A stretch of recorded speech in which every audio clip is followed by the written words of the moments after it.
Assalamualaikum warahmatullahi wabarakatuh. Semangat pagi. Kita bisa luar biasa. Oke, ini para audiens di sini masih rada kagok ya karena sedikitan. Gak apa-apa. Ketemu lagi dengan saya Medi di acara Obor Podcast. Podcast yang harapannya itu bisa menjadi obor ya, penerang atau bisa memberikan inspirasi yang membara lah, semangat membara untuk para audiens semuanya. Seperti biasa, Obor Podcast ini menghadirkan narasumber-narasumber yang sudah kita pilih, yang memang harapannya adalah sebagai simbol dari Obor Yuti Tanjung ya. Menghangatkan, memberikan inspirasi, dan juga memberi semangat semuanya agar bisa berkarya lebih baik lagi. Kali ini siapa narasumbernya? Tentunya narasumbernya adalah narasumber yang memang luar biasa hebat ya di sini ya. Sejarahnya, prestasinya itu luar biasa dalam hal inovasi, pengembangan leader, dan juga dari sisi digitalisasi. Siapa lagi kalau bukan Bapak Anang Aryadi. Ya. Selamat siang Mas Anang. Selamat siang Om Medi. Oke, gimana kabarnya? Alhamdulillah. Kayaknya puasa ini ya. Puasa. Semangat sekali. Semangat. Oke, para audiens semuanya, Om Anang ini adalah koordinator dari Innovation Champion, di mana selama perjalanan hingga 5 tahun terakhir ini sudah 3 bucket ya Mas Anang ya, 3 bucket inovasi itu luar biasa sekali. Dan ketika ada change management terkait dengan digitalisasi, tentu saja Mas Anang ini terdepan ya dalam melakukan change management, membentuk tim sendiri, Black Team, yang memang akhirnya bisa menjadikan tim Yuti Tanjung sendiri melek digital, terbiasa dengan digital. Dan juga kalau nggak salah ke luar Yuti Tanjung juga ya. Kemana aja itu ya? Ke Surabaya, ke Banjarmasin, Balikpapan, Makassar. Yang tertinggal itu area cabang untuk di Sumatera ya. Sedangkan setnya di Sumatera sudah. Oh, setnya bahkan sampai Sumatera. Oke. Seperti biasa Om Anang di podcast Obor ini kita ngobrol santai ya. Paling kita minta insight atau diskusi yang mudah-mudahan bisa memberi obor bagi semuanya. Gitu. Gimana Om Anang, bisa ceritain nggak awal mula masuk Yuti-nya sampai akhirnya bisa mendarat di Yuti Tanjung yang kita cintai ini? Siap. Oke. Terima kasih Om Medi atas kesempatannya. Di perjalanan karir saya di Yuti tergolong cukup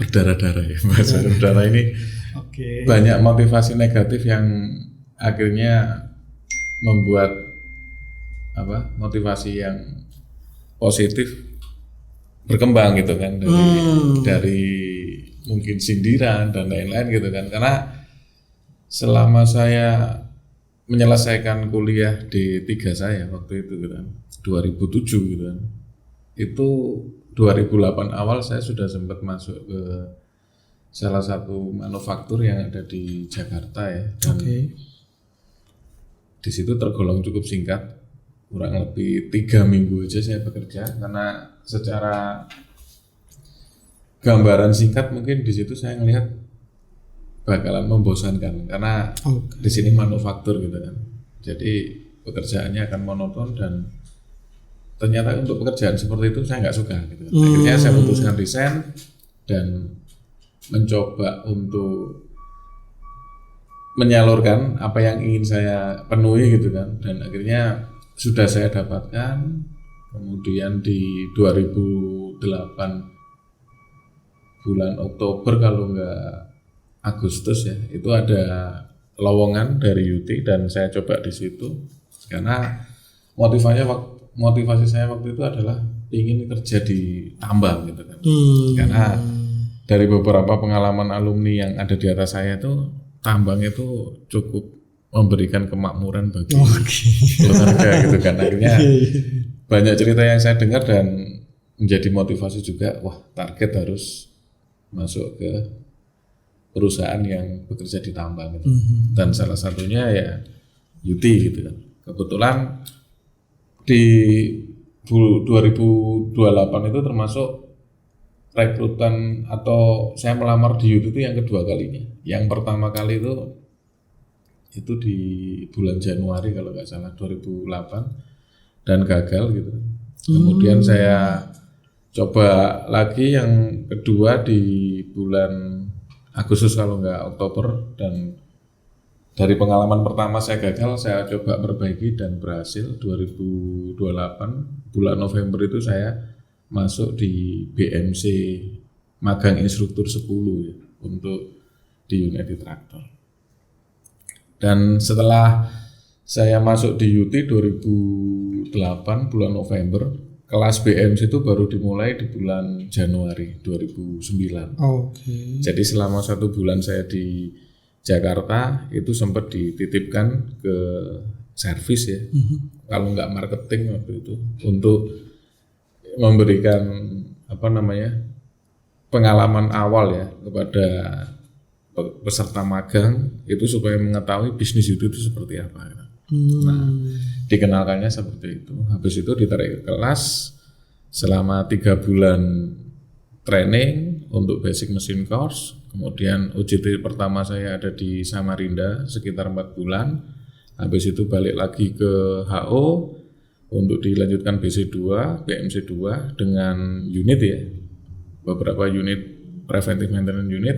Habis itu OJT keduanya di Medan. Di Medan cukup memberikan warna atau pengalaman baru, karena saya termasuk magang instruktur pertama yang nyasar ke sana gitu. Oh. Jadi dari MI 1 sampai 10 itu belum ada namanya magang instruktur nyampe ke Medan ya. Dan secara sejarah itu saya yang menorehkan di situ kan. Walaupun cuma 2,5 bulan ya, dan memberikan banyak kesan di Medan. Dan akhirnya 2010 awal itu harus kembali ke head office dan status karyawan masuk ke karyawan kontrak ya waktu itu ya, sudah mulai mendapatkan NRP. Dan bulan Februari 2010 itu SK keluar, saya ditugaskan untuk menjadi technical instruktur di UT Adaru Tanjung. Begitu Mas Umedi. Oke. Dari 2010 sampai sekarang berarti di UT Adaru Tanjung. Ya. Apa aja yang berkesan tuh selama di UT Tanjung ini? Di UT Tanjung yang berkesan dari sisi mana dulu nih? Dari sisi lingkungan atau di perusahaan atau seperti apa? Dari sisi lingkungan deh, ekosistemnya, support kerjanya atau gimana? Oke, dari sisi lingkungan ya. Mungkin teman-teman juga beranggapan kira-kira di Kalimantan itu secara lingkungan atau kondisi sekitar di area tempat kerja kita itu seperti apa sih? Mungkin pengalaman saya waktu pernah OJT 1 di Samarinda itu mungkin agak sedikit lebih harus berhati-hati gitu. Kita harus bagaimana menjaga dari sisi ini, karena isu suku waktu itu cukup isu sosialnya cukup kuat ya. Dan begitu bergeser ke area Tanjung, kemudian Tanjung ini kebetulan ada di area Kalimantan Selatan ya, juga kita sempat berinteraksi dengan orang-orang asli sini gitu kan, dan ternyata mereka welcome gitu. Jadi tidak seperti pengalaman pertama waktu ke Kalimantan. Nah di sini agak sedikit memberikan kita itu ketenangan, tenang dari sisi kita bisa fokus bekerja tanpa harus bersinggungan dengan kontak sosial dan yang lain gitu. Dan akhirnya dari sisi pekerjaan juga lebih aman karena waktu itu statusnya masih di mes gitu. Jadi ketika kita berinteraksi di luar juga kecenderungan lebih aman, dan secara suku yang ada di sini juga mengutamakan lebih ke agama, secara religinya cukup tinggi gitu kan, terutama yang Muslim ya. Dan secara masyarakatnya juga nggak seneng hal yang rame-rame atau keributan dan lain-lain gitu. Slow living lah ya di sini ya. Oke. Ya emang slow living tuh didambakan ya, apalagi di zaman era sekarang ya, masih menarik di sini. Oke.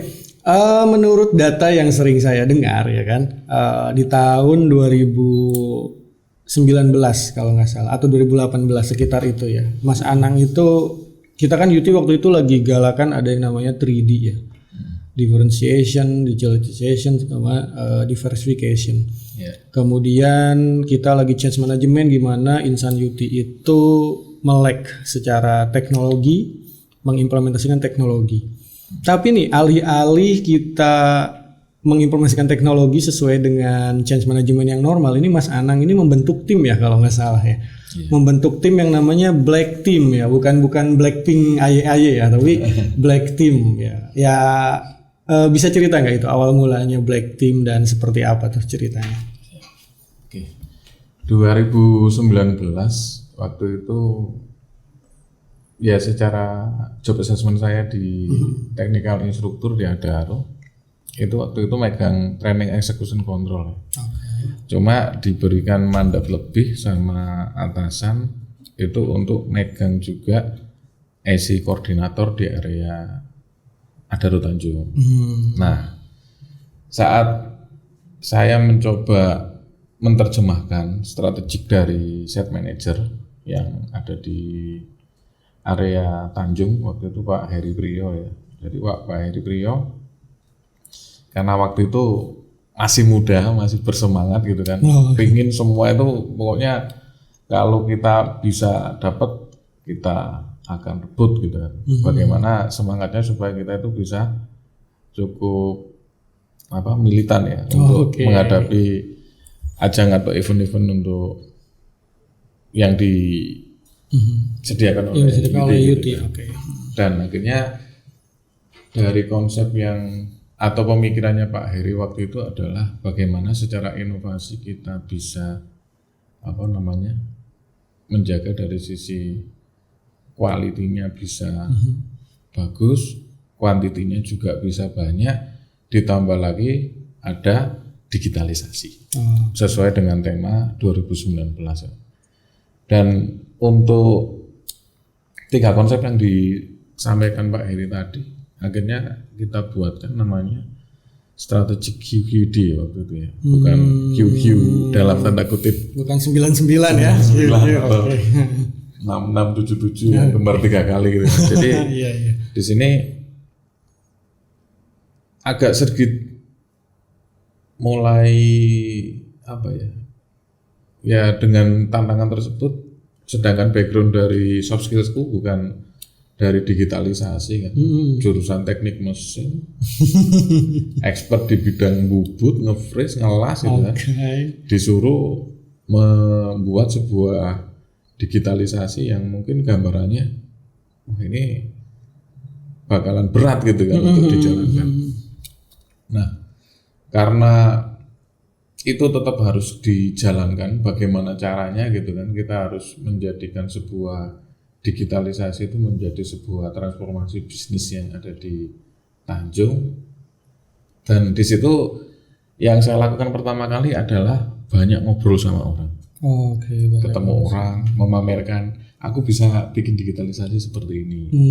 Padahal waktu itu mungkin cukup di Google Forum sama Google Sheet gitu kan. Andalannya pokoknya 2 itu, Google Forum, Google Sheet itu. Sampai akhirnya ketemu sama orang yang mungkin sifatnya kayak yang ramai di pemilu kemarin ya, silent majority gitu kan. Orang yang nggak pernah menampilkan sesuatu tapi dia itu sebenarnya expert gitu.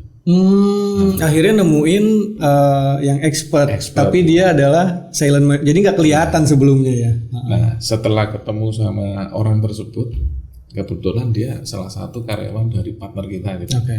Ngobrol gitu kan, wah bagus Pak gitu kan. Jadi dia cukup sopannya dalam menyampaikan itu, membanggakan dulu kan. Produk yang tak buat ini dapat sanjungan bagus itu. Ternyata dia juga menunjukkan apa yang sudah dia buat untuk perusahaannya gitu. Dan yang bikin saya kaget, ini lebih profesional daripada yang tak buat gitu. Akhirnya berdiskusi cukup lama, akhirnya kita coba, Pak, saya kan mendapatkan tugas dari Pak Heri untuk membentuk tim digital. Kira-kira yang cocok jadi ketuanya siapa ya? Karena secara soft skillku bukan dari digitalisasi gitu. Jadi mungkin aku agak sedikit berat untuk mengawal. Kira-kira orang yang expert siapa ya? Nah, beliaunya ini karena berinteraksi juga di area operasional, menyarankan Mas Norman untuk menjadi leadernya. Akhirnya oke, sepakat, Mas Norman Yasir kita tunjuk sebagai leader. Secara penunjukan nama dan lain-lain agak sedikit arogannya lebih ke aku ya, karena ibaratnya yang memiliki Black Team itu sebenarnya adalah tim inovasi gitu. Jadi bagaimana supaya bisa menterkaitkan dari sisi tim digital ini menjadi ikonik dan gampang diingat orang gitu. Nah, di sini bergeser ke arah mungkin dari sisi nama ya. Anang Aryadi itu aliasnya ya Black gitu kan. Nah, bagaimana bisa mengambil Black Team gitu kan, ibaratnya timnya Anang gitu kan, supaya bisa menjadikan dikenal di seluruh UT secara nasional. Akhirnya kita coba mencari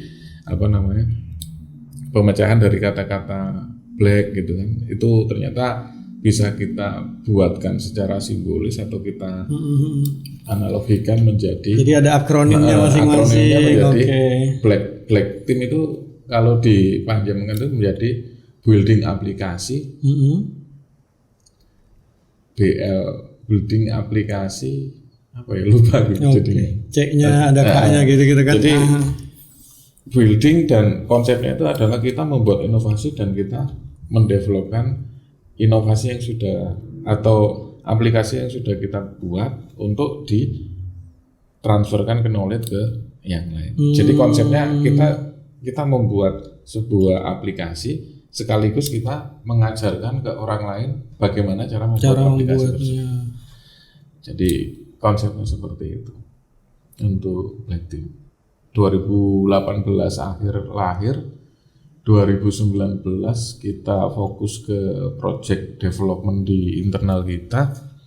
2020 sudah terdengar oleh tetangga sama cabang set kita, dan akhirnya kita banyak mengisi di area, terutama di area training center dulu ya. Untuk mereka di TC-nya kita sudah cukup terkenal dan kita startnya itu di Banjarmasin secara offline waktu itu.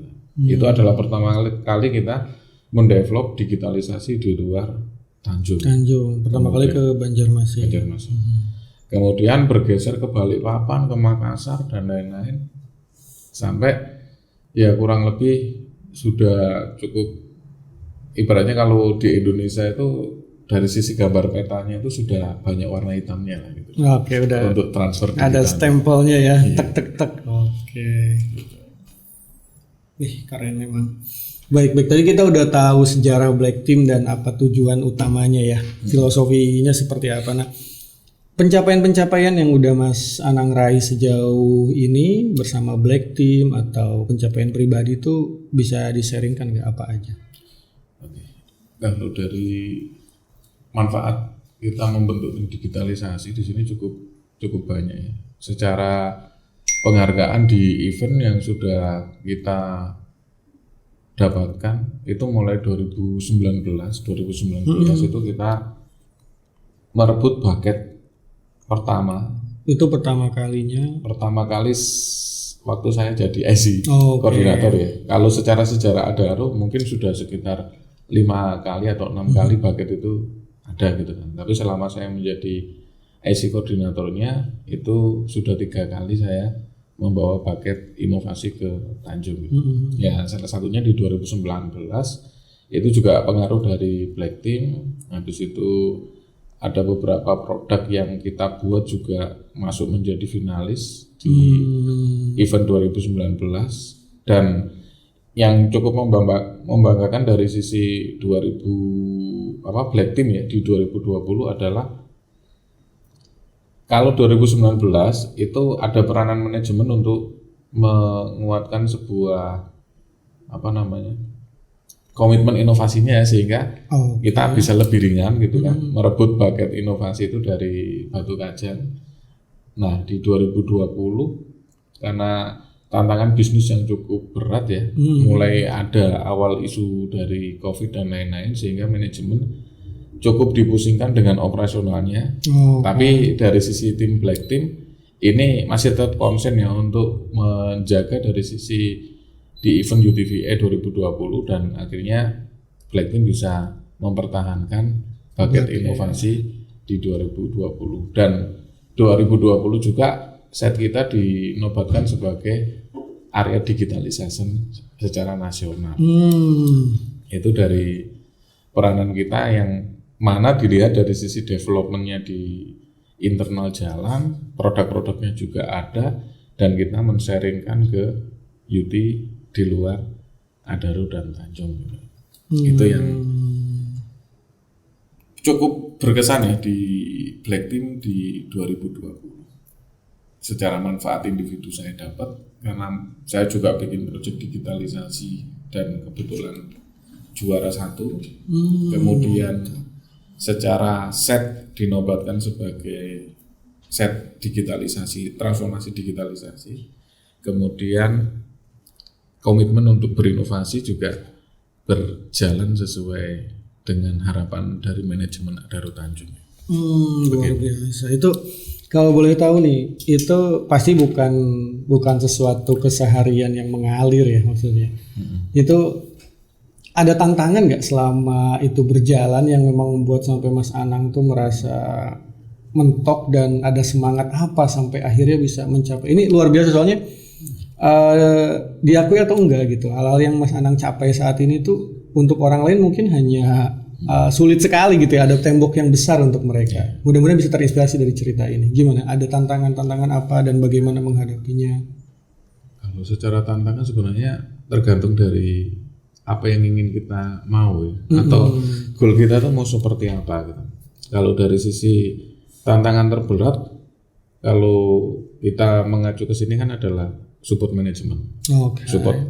Support management itu memang sebagai ibaratnya kalau kita kereta api dari Tanjung mau ke Banjar gitu kan, sama ada nih kita coba analogikan seperti itu ya. Nah manajemen itu adalah relnya. Makanya tanpa support nggak ada rel gitu. Betul. Ya. Cuma kita juga karena basicnya kita berangkatnya itu dari inovasi ya, dari IC gitu kan. IC ke tim digital itu sebenarnya buat apa? Menuin kompetensi dari IC. Jadi sebagai IC, mindset yang harus terbentuk di IC itu adalah kreativitasnya nggak boleh terbendung. Jadi ibaratnya kalau kita sudah mendapatkan atau kita ditunjuk sebagai IC gitu, itu sudah nggak ada lagi istilah ngeluh terhadap problem yang dihadapi gitu.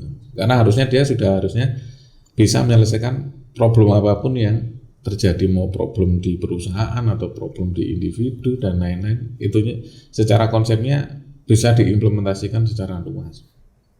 Nah di Black Team juga sama, kita dulu cukup rutin ya bertemu gitu kan, karena manajemen masih menganggap wah ini bakalan bagus ini kalau dilakukan secara kontinu. Cuma semakin lama kan orang semakin susah ditarik, semakin susah untuk develop gitu kan.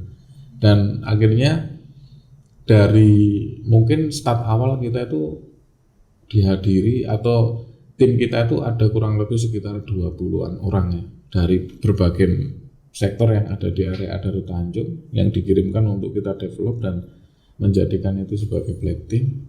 Nah semakin lama project yang kita sudah mendevelop mereka gagal dalam membuat digitalisasinya gitu kan.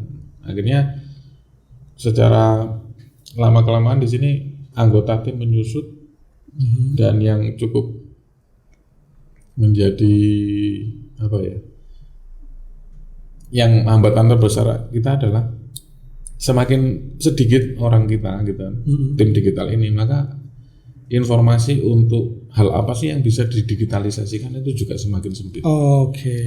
Karena kita membutuhkan tim banyak itu supaya kita bisa mengetahui, oh orang ini tuh profesinya sebagai mekanik, orang ini sebagai ASC, orang ini sebagai supply chain gitu kan, ini sebagai safety dan lain-lain itu kan. Nah dia akan membawa masalah-masalah dari masing-masing profesinya di Black Team inilah kita yang akan merangkum gitu kan, menjadikan sebuah konsep kira-kira nanti kalau terdigitalisasi itu jadinya seperti ini.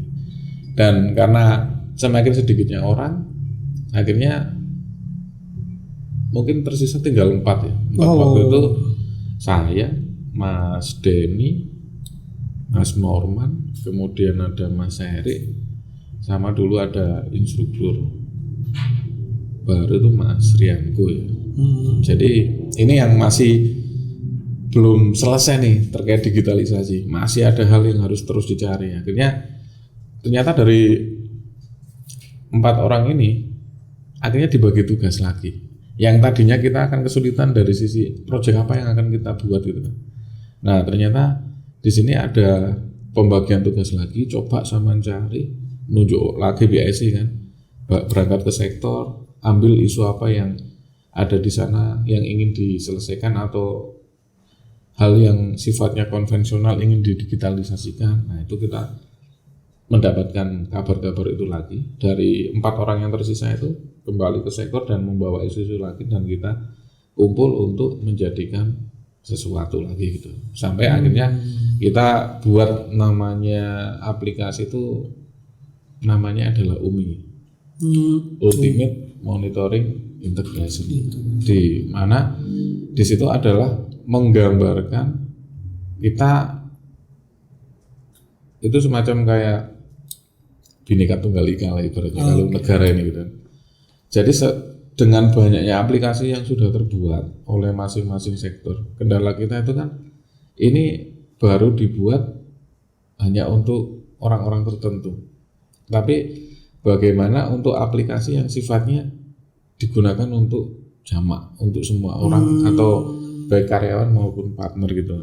Dan tersinkron di satu aplikasi sehingga kita nggak perlu bikin atau install banyak aplikasi di HP kita gitu. Tapi cukup satu aplikasi dan itu berisikan semua aplikasi yang sudah dibuat saat ini.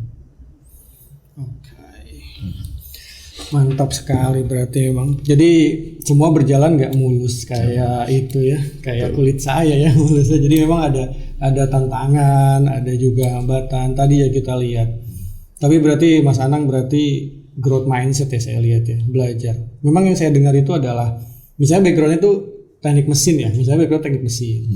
Terus dia itu bubut lah kayak gitu-gitu. Nah dia tuh harus punya hobi ya, jangan bengkel juga hobinya. Hobi itu harus hobi yang out of the box atau ya unik gitu, asing, biar itu bisa jadi jalan kita untuk mengurangi yang namanya plot hole ya. Jadi ada blind spot kita tuh tertutup. Jadi kalau emang anak mesin harusnya hobinya bermusik, ya kan? Atau tadi digitalization. Ya, akhirnya Mas Anang bisa melihat blind spot di dirinya, dia bisa menemukan passion baru dan luar biasa. Dicoba deh teman-teman yang memang dasarnya, aku dasarnya analisis nih, saya pokoknya hobi saya terkait itu. Enggak. Jadi kita harus punya hobi yang memang unik ya. Jadi bisa menambah blind spot kita, mengurangi blind spot kita dan dapat passion baru. Tadi kita udah bahas terkait dengan perjalanan Mas Anang ya, cukup luar biasa, amazed banget saya terkait dengan perjalanan, bagaimana passionnya itu ya, unik dan berbeda sama dasarnya. Jadi blind spotnya itu makin sedikit, jadi Mas Anang tuh bisa wawasannya itu lebih luas, helikopter view-nya itu luar biasa. Nah sekarang gini, saya mau nanya Mas Anang terkait dengan masa depan nih, kira-kira sejauh ini sih ada nggak hal yang ingin Mas Anang capai di kehidupan sekarang? Cerita deh. Oke. Untuk harapan sebenarnya nggak terlalu muluk-muluk ya Om Edi. Jadi sebagai karyawan bisa terus tetap dapat gaji gitu kan, tiap bulannya gitu kan, dapat bonus yang banyak di akhir tahun. Itu sebenarnya buat saya sudah cukup. Dan di flashback yang podcast kemarin ya, sebenarnya dari jatuh bangunnya kita di dalam sebuah pencapaian itu sebenarnya sudah cukup terasa gitu kan, dan dengan proses yang cukup berat gitu kan. Nah untuk mencapai goal atau tujuan itu sebenarnya ya tergantung dari sisi apa yang mau kita capai berikutnya gitu. Mungkin di era sekarang itu yang lagi rame adalah terkait digitalisasi. Mungkin kita sudah sampai di puncaknya nih, udah pernah mencapai di hal tersebut gitu kan. Nah, mungkin bagi saya sendiri untuk secara pencapaian sudah cukup oke, udah cukup sesuai. Bahkan secara nalar yang saya gunakan gitu kan, atau dari angan-angan yang sudah pernah kita canangkan itu mungkin nggak sefantastik yang kita capai saat ini gitu kan. Melebihi target yang dicanangkan sebelumnya. Nah, mungkin untuk harapannya sih sebenarnya karena sudah cukup powerful di area Adaro ya. Itu juga kemarin dapat beberapa masukan dari teman-teman gitu kan. Sampean mungkin tergolong sukses di Adaro gitu kan. Tapi belum tentu di tempat lain. Nah, itu mungkin jadi pemicu saya untuk mewujudkan gitu kan, kalau ada kesempatan di United Tractor bisa berkarir di luar set Adaro Tanjung, mungkin bisa merealisasikan hal tersebut gitu. Kira-kira seperti itu. Ingin mencapai apa yang dicapai di Tanjung ini ke tempat lain ya. Wah, ini syarat spoiler sekali sebenarnya. Siap-siap.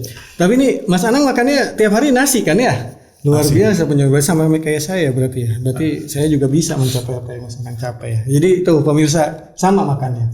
Tapi kita coba lebih gali lebih dalam lagi ya di podcast kali ini. Mudah-mudahan bisa menjawab pertanyaan-pertanyaan yang sudah masuk ke saya ke redaksi ya, karena sebelum ini banyak yang nanya sih Mas Anang.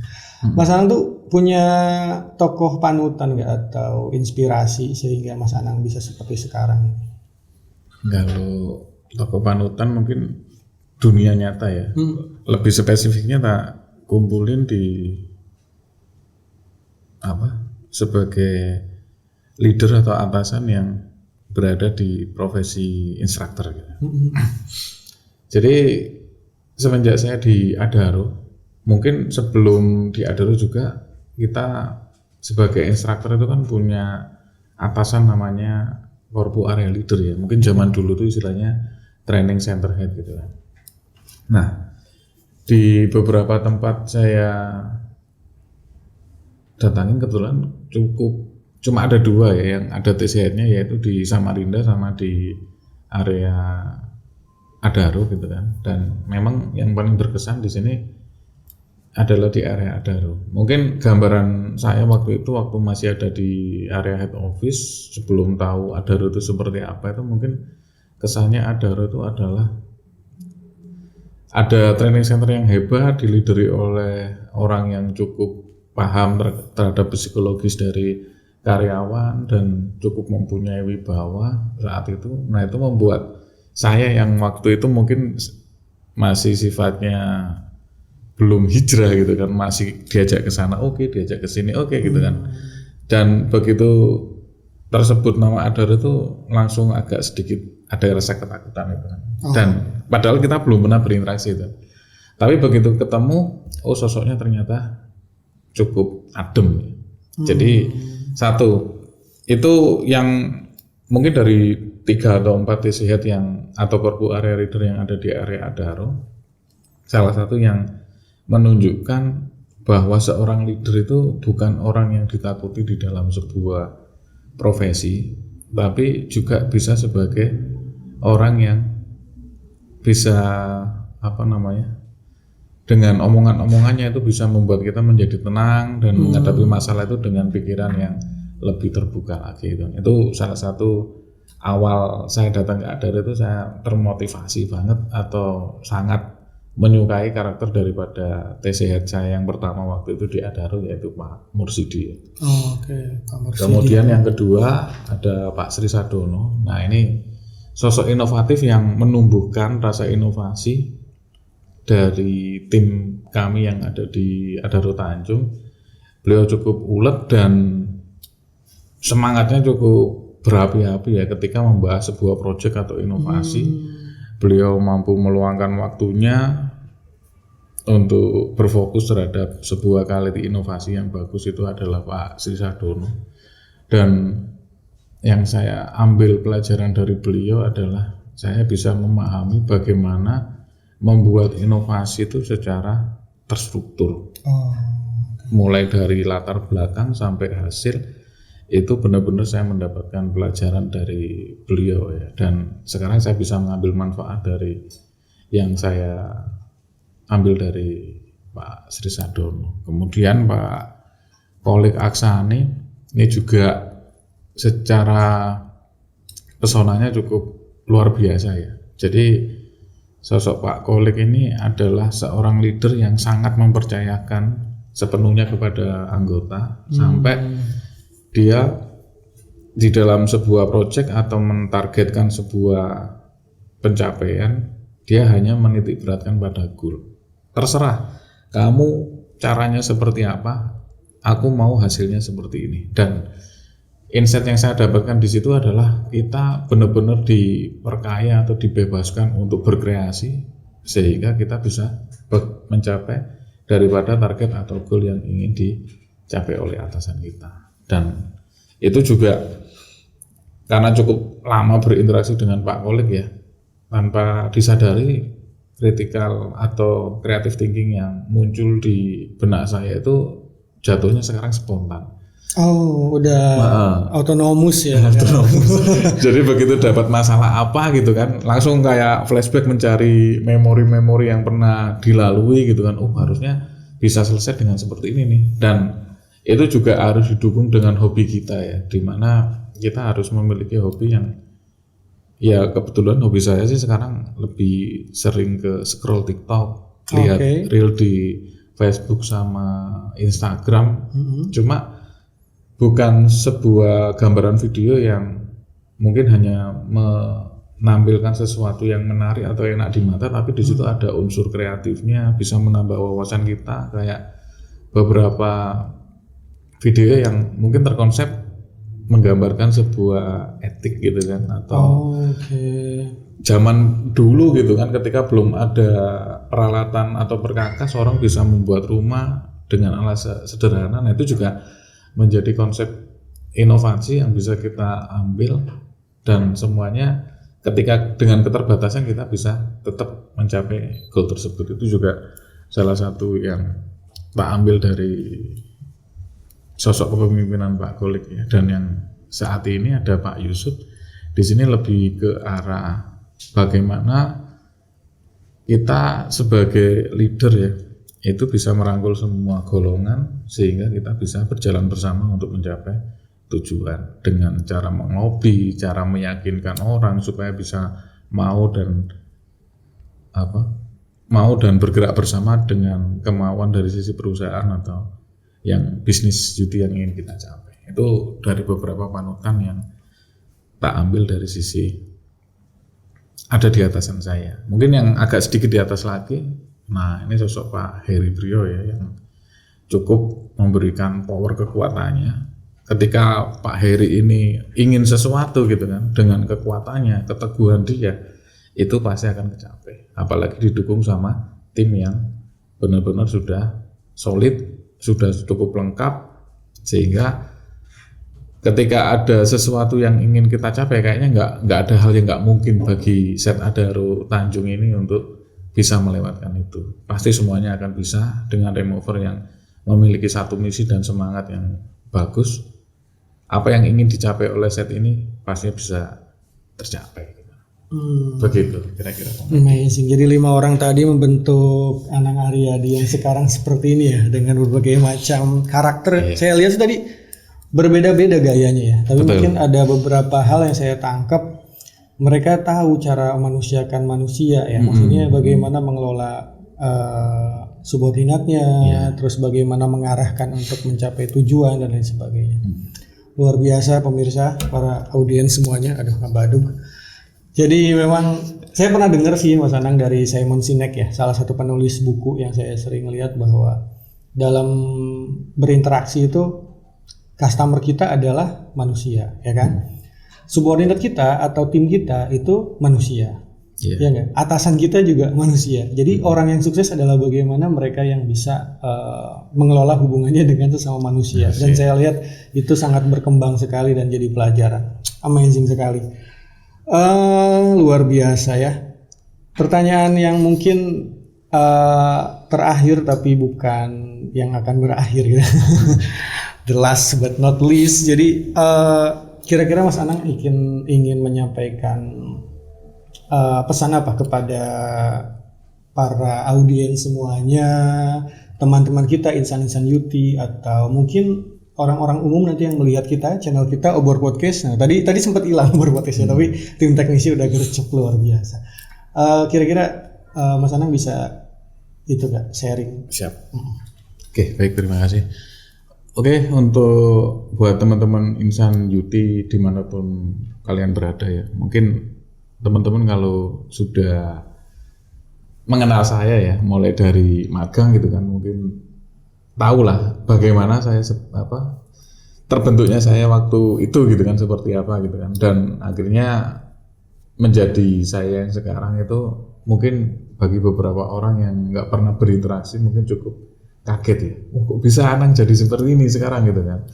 Dan dulu dari magang instruktur juga ada instruktur yang pernah mengajar saya itu juga mungkin ketika selama proses ngajar itu yang dihadapi adalah ini bener gak ini mau jadi instruktur gitu kan. Nah ternyata setelah 10 tahun ketemu lagi beliau sudah bisa merasakan pencapaian apa yang sudah kita dapatkan gitu kan. Oke. Yang ingin saya sampaikan adalah di mana setiap proses itu pasti akan ada perubahan ya, di mana kita nggak akan sama di tahun ini dengan tahun 10 tahun yang akan mendatang.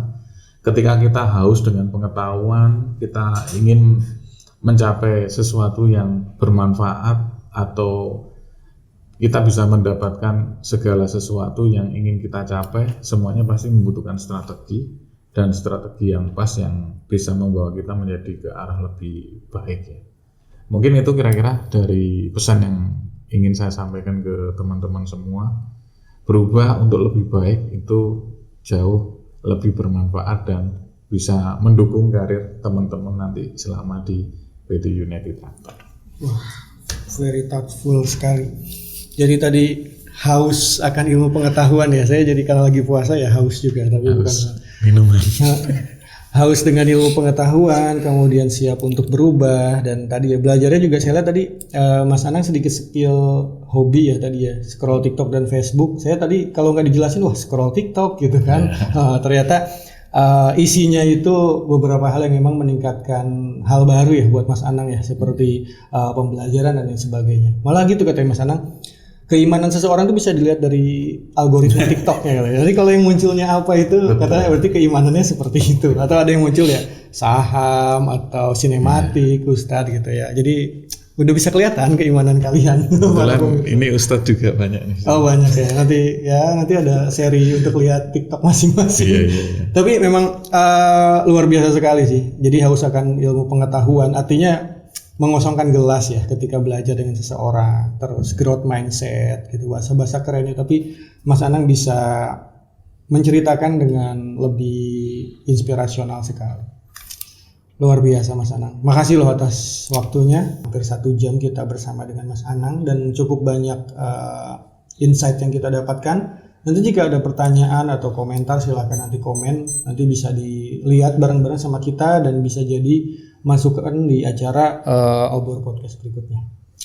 Semoga podcast Obor ini bermanfaat. Seperti semangat kita memilih para obor-obor yang akan memanasi dan menerangi galaksi Yuti kita, dan mudah-mudahan memberikan insight kepada kita semua. Dan sampai jumpa di acara Obor berikutnya. Terakhir saya pengen sedikit sharing terkait dengan ini tagline Yuti Tanjung. Mas Anang. Ya, tadi kan Mas Anang bilang area Adaro dan sebagainya. Jadi ya Yuti Tanjung saat ini namanya. Kita punya tagline baru yaitu Obor Yuti Tanjung. Pertama adalah Barakat. Barakat itu tersendiri dari logo Kalsel ya, maksudnya Rakat Mufakat. Artinya kita hidup berkah bersama-sama. Kemudian Sarabakawa artinya serba bisa, kompetensi yang bisa bertumbuh gitu kan. Ya bukan avatar ya, bukan mengendalikan segala job desk, bukan. Tapi Sarabakawa yang kompetensinya memang meningkat, dan terakhir adalah membara, memastikan semangatnya tetap membara. Demikian gitu. Terima kasih lagi sekali lagi kepada para pendengar semuanya. Saya Medi Dwiana dan Mas Anang Aryadi pamit. Semoga bermanfaat. Assalamualaikum warahmatullahi wabarakatuh. Waalaikumsalam.